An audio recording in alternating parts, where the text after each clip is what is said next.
Chaque année, tu fais un vision board sur Pinterest, tu te rends compte que tu n'as rien réalisé, mais chaque année, tu recommences avec l'espoir qu'enfin, tu atteignes tes objectifs.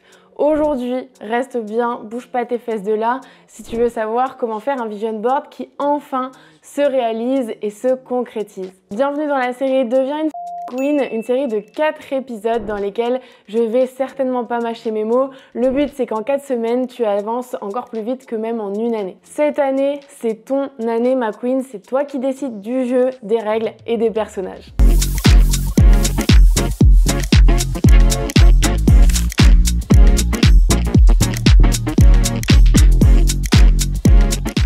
Ça fait des années que je fais des vision boards et ça fait seulement 1 an que je réalise enfin ce que je mets à l'intérieur parce que je pense que j'ai enfin compris comment on crée un vision board qui se réalise et c'est ça que je vais t'apprendre dans cette vidéo. Reste bien jusqu'à la fin puisque je vais t'emmener avec moi dans les 5 étapes qui font selon moi un bon vision board et si t'en oublies une, c'est mort pour toi. Pour t'illustrer tout ça, voici quelques exemples de ce que j'avais dans mon vision board cette année et qui s'est réalisé. On commence avec un magnifique montage de la somme rêvée que j'aurais aimé avoir sur les comptes de ma société et voici les comptes de ma société depuis 3 mois. Voici une photo de mon idole, Chrissy Sella, qui m'inspire par sa détermination dans le sport, dans l'alimentation et aussi dans le business.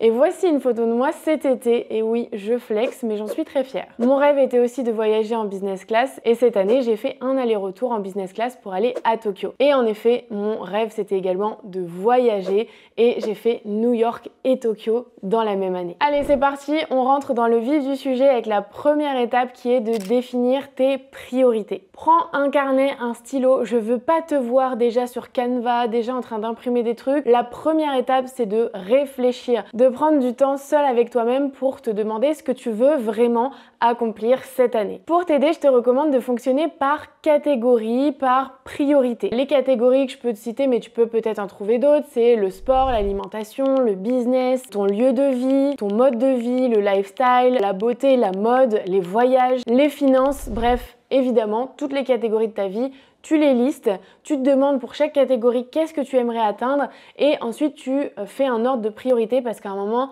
en une année, on ne peut pas non plus tout accomplir. Tout est possible certes, mais il faut déjà que tu fasses étape par étape. Et voici 3 questions qui peuvent également t'aider dans ton cheminement. La première, c'est qu'est-ce qui te rendrait aujourd'hui plus heureuse, plus fière de toi ? Qu'est-ce que tu pourrais améliorer, optimiser, que tu fais déjà et que tu veux continuer à améliorer? Troisième question, c'est qu'est-ce qui te permettrait selon toi de glow up cette année? Tes questions sont volontairement très larges pour laisser place à ta créativité, à ta personnalité. En revanche, il faut absolument que tu y répondes de la manière la plus précise possible, avec des chiffres, avec des émotions, avec ce que tu ressens, avec vraiment des détails le plus possible. Par exemple, pour moi, ce qui me rendrait plus heureuse, plus fière, c'est de vivre dans mon chez-moi, d'être propriétaire d'un logement lumineux, bien décoré. Ce que je veux améliorer, optimiser, c'est le sport, l'alimentation, du sport qui est soit aligné avec mon cycle hormonal et une alimentation qui tende de plus en plus vers une alimentation anti-inflammatoire. Que je veux aussi optimiser, améliorer, c'est évidemment ma création de contenu à travers YouTube, à travers aussi mon podcast. Et finalement, le glow-up pour moi parfait, ce serait vraiment un glow-up lifestyle global sur, comme je te disais, l'alimentation anti-inflammatoire pour prendre soin de ma peau et de mon corps, sur ma skincare routine, toutes ces choses qui vont faire que je suis un peu Z-girl, une Pinterest girl, mais je sais que ça va profondément me faire du bien. Et le petit bonus que je vais pouvoir me permettre cette année parce que ça y est, j'ai stabilisé mes revenus, etc., c'est de me concentrer un peu plus sur mon style vestimentaire, sur ma garde-robe que je souhaite beaucoup plus sélective, mais beaucoup plus haut de gamme. La deuxième étape, en fonction de la première, c'est de créer des mood boards, c'est-à-dire que pour chaque catégorie importante de ta vie, par exemple pour moi, ce sera donc le logement, le lifestyle et la création de contenu par exemple, c'est d'en faire des mood boards un par un. C'est-à-dire que tu fais un mood board qui s'appelle par exemple pour moi Glow Up et je vais intégrer toutes les images qui me parlent, qui correspondent aux choses que je veux mettre en place. Le matcha, la skincare, la lecture, la formation, le yoga, le pilate, etc.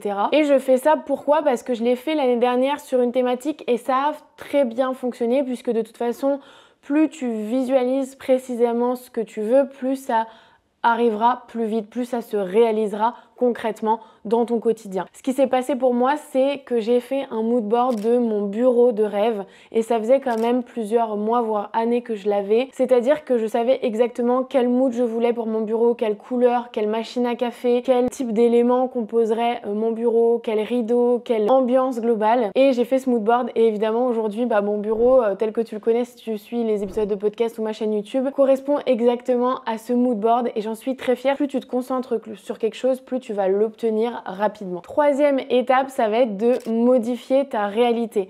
Ton vision board, il faut pas du tout qu'il soit lambda et que tu puisses le donner à quelqu'un d'autre et qu'il le comprenne, qu'il soit un petit peu généraliste, que tout le monde puisse se l'approprier.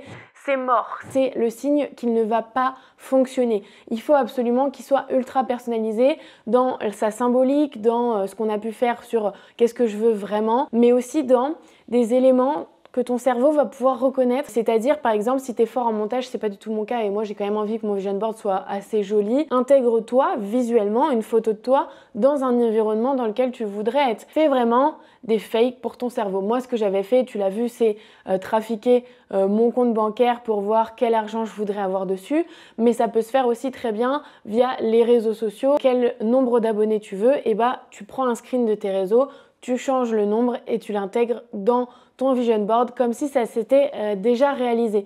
Ton vision board, il va te permettre de regarder quelque chose et de faire comprendre à ton cerveau que ça va devenir ta réalité très rapidement. Quatrième étape, c'est de trouver des mots ou des mantras qui vont guider ton année et que tu pourras intégrer à ce vision board. Moi, ce que je te recommande, après tu fais ou tu fais pas, c'est comme tu le souhaites, mais je trouve que c'est toujours bien, même si tu y crois peut-être pas, de se renseigner et de voir ce qui peut se passer. C'est ton année personnelle en numérologie. Ça peut vraiment t'aider à voir un petit peu où tu en es dans le cycle de ta vie et c'est un calcul qui est pas simple, j'allais dire qui est très simple, non c'est pas vrai, mais que je vais essayer de simplifier pour qu'on le fasse ensemble. Ce que tu peux faire, c'est de demander à ChatGPT de le faire pour toi, hein. Clairement cette année, il faut pas que tu cherches midi à 14h, tout ce que ChatGPT peut faire pour toi, fais-lui faire parce que ça va te gagner du temps et ça va te permettre de te rapprocher de tes objectifs plus rapidement. Il te faudra juste ton jour et ton mois de naissance, normalement tu devrais les connaître, et l'année dans laquelle tu veux connaître ton année personnelle, c'est-à-dire que si tu m'écoutes là à la sortie de cette vidéo en 2025, ce sera 2025 et si c'est après, 2026, 2027, t'as capté le délire. Donc ce que tu vas faire, c'est que tu vas prendre ton jour, ton mois de naissance et l'année dans laquelle tu veux obtenir le résultat. Et donc moi ça fait 2 plus 5 plus 6 plus 2 plus 0 du coup, plus 2 plus 5, ça fait 22. Et 22, ça fait 2 plus 2, ça fait 4. Je suis donc dans mon année 4. L'année dernière, j'étais dans la 3, donc j'étais plus dans une année de créativité, de reconnexion à soi et c'est vraiment ce que j'ai ressenti. Et cette année, c'est plus une année de construction solide de choses dans ma vie personnelle, dans ma vie professionnelle, de ma carrière, etc. C'est vraiment une année de fondation, de construction de quelque chose de stable. Et ça me parle énormément, comme je te l'ai dit dans mon perso, à travers par exemple l'achat immobilier. Bon, évidemment, je ne vais pas construire ma maison, peut-être que si, mais c'est pas du tout le projet. Mais tu vois, je vois ça comme une construction plus personnelle. Dans ma vie professionnelle, évidemment, mon business a explosé cette année. J'ai commencé à avoir des équipes, mais ça manque encore un peu de structure, de stabilité. Donc c'est vraiment ça que je vais aller chercher cette année. Donc ça me parle énormément. Regarde la tienne, si ça te parle pas, tu passes, si ça te parle, essaie de t'en inspirer pour ton vision board. Ce que tu peux faire ensuite, c'est soit demander à ChatGPT des mantras en fonction de ton année personnelle, soit d'aller directement sur Pinterest et de chercher des mantras liés à ce que tu as pu déterminer dans les étapes précédentes. C'est-à-dire, moi j'ai cherché, je te spoil un petit peu, on va le faire ensemble juste après, j'ai cherché des mantras autour du money mindset, autour du bien-être corporel, être bien dans son corps, et autour de mes business.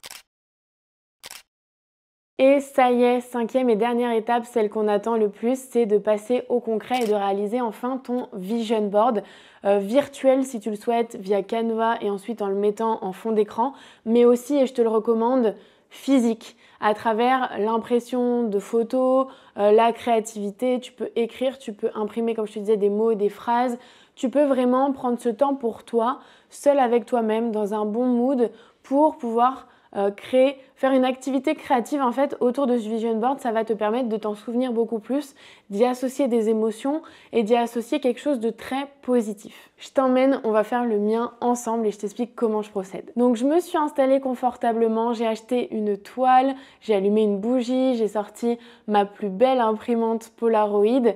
C'est la première fois que je le fais et j'avoue j'adore le résultat parce que ça fait vraiment l'effet photo qualitative, brillante, qui n'était pas le cas dans mes anciens vision boards et qui du coup s'abîment plus facilement, sont moins jolis visuellement. Donc j'ai repris chaque mood board que j'avais fait et qu'on a fait ensemble dans les étapes précédentes et j'ai intégré les images qui me parlaient le plus, qui aussi visuellement sont cohérentes ensemble et qui m'apportent vraiment une forme de satisfaction et qui sont vraiment l'idéal de ce que je veux pour mon année. Une fois que je les ai imprimés, je les ai triés pour les mettre visuellement et que ça s'accorde bien en termes de couleurs, mais tu peux aussi procéder par catégorie, c'est-à-dire regrouper la partie, par exemple, lieu de vie, regrouper la partie business, la partie relation, vie personnelle. Tu fais comme tu le sens. Moi, j'aime bien tout mélanger parce que de toute façon, la vie est faite de catégories, certes, mais qui s'entremêlent à chaque fois. Là, on est parti sur de la philosophie, j'adore. Mais voilà, c'est ton choix. Et j'ai intégré ensuite des petites phrases pour justement m'inspirer et pouvoir les lire quand je regarde aussi ce vision board et me rassurer. Finalement, je suis allée sur Canva et j'ai décidé d'intégrer des petits éléments que je suis venue coller, c'est-à-dire par exemple l'année sur laquelle je projette ce vision board, les petits éléments de ma charte graphique mais qui sont aussi très symboliques pour moi, les fleurs, les papillons, voilà. C'était vraiment des petites touches supplémentaires qui font clairement que ce vision board est le plus beau que j'ai fait de ma vie. J'ai tout donné pour cette vidéo et je suis certaine qu'il va encore plus se réaliser, donc je suis trop fière. J'ai également fait mes petits chiffres où j'ai triché, c'est-à-dire que j'ai screen mon nombre d'abonnés YouTube, mon nombre d'abonnés Instagram et j'ai modifié avec mon nombre idéal, c'est-à-dire notamment 50 000 abonnés sur YouTube, 100 000 abonnés sur Instagram. C'est très ambitieux comme objectif, mais j'ai envie de me le mettre et donc je le matérialise dans ce vision board de manière ultra personnalisée. Et voilà, ça y est, j'ai installé mon vision board dans mon bureau. Je suis vraiment trop contente et je te recommande vraiment de le faire directement après cette vidéo. J'espère que ce premier épisode t'a plu. Je t'invite à t'engager publiquement dans les commentaires et nous dire ce que tu veux absolument réaliser cette année. Ça pourra inspirer d'autres filles et peut-être te permettre de connecter à des personnes qui ont les mêmes objectifs que toi, la même vision. Et je t'invite évidemment à t'abonner et à activer la cloche pour suivre les 3 prochains épisodes de cette série. Deviens une fucking queen. On va parler d'argent, de finances, de motivation, bref, de quoi faire en sorte que ton année soit une réussite. Je te dis à la semaine prochaine.